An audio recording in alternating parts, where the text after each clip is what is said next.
So, good day and God bless everyone. So, this is the group 1 and this is our chosen out article, which is the article 1, our national territory. So, I am Eduardo Kent Brian and this is my group mates IP Jane Padilla Cabanyero and Restituton Sakulingan and Angeline Gutierrez and also Aprilin Magdadaro. So, I am Eduardo Kent Brian. So, this is our chosen article that came from the 1987, the Philippines Constitutions. So, this is the Article 1, the National Territory. So, our territory is very important. It is a certain society or a certain state of our country. It is because this is the one element of the occupy our jurisdictions, or in Tagalog is ang ating sasakupan. And the limitations of our power or our sovereignty.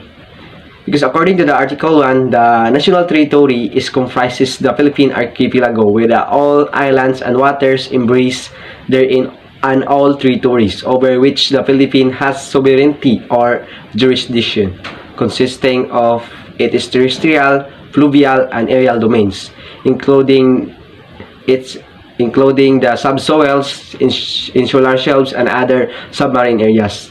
The waters around, between, and connecting the islands of the archipelago, regardless of their breadth and dimensions, form a part of the internal waters of the Philippines. So, as you can see, if you're looking the map of the Philippines, it is a mini hub island. So this is called our archipelago. So, in the national territory is consisting of the three main islands, which is namely of Luzon, Visayas, and Mindanao.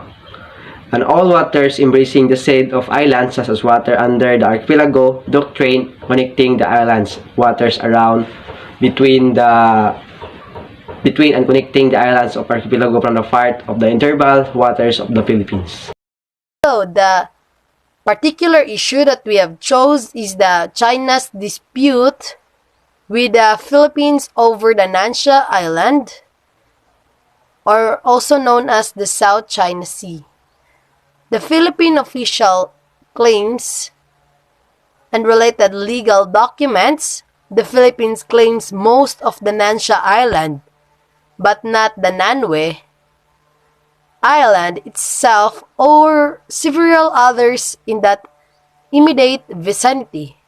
The Philippines first clarified its national territory through the 1935 Constitution of the Republic of the Philippines, which provides that the Philippines comprises all the territory ceded to the United States by the Treaty of Paris concluded between the United States and Spain on the 10th day of December 1898.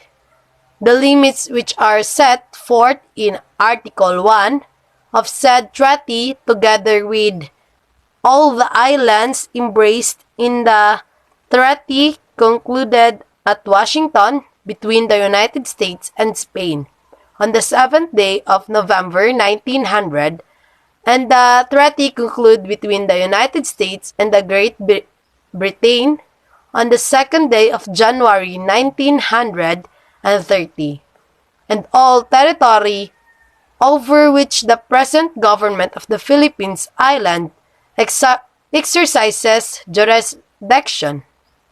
Congress of the Philippines, 1935.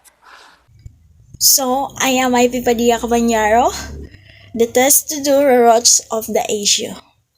On the issue of maritime boundary, the Philippines is one of the earliest Asian countries to propose extending its maritime jurisdictions beyond the Territorial Sea.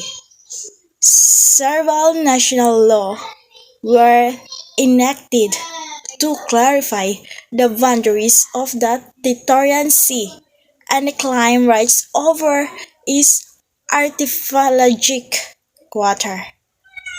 Coronation Shop.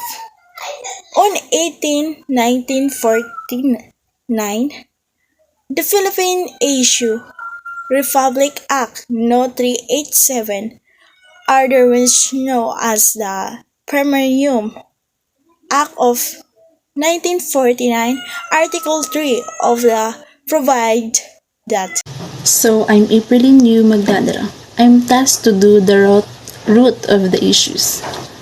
All natural deposits or occurrences of petroleum or natural gas in public and or private lands in the Philippines, whether found in, on or under the surface of dry lands, creeks, rivers, lakes, or other submerged lands within the territorial waters or on the continental shelf, or its analog in an archipelago, seaward from the shores of the Philippines, which are not within the territories of other countries, belong to the state inalienably and imprescriptibly.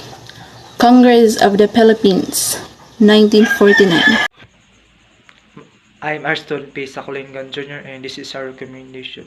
Our recommendation on this issue that we need to follow this Republic Act number 3046 issue on 17 June 1961 defines the baseline of its territorial sea, Congress of the Philippines, 1961.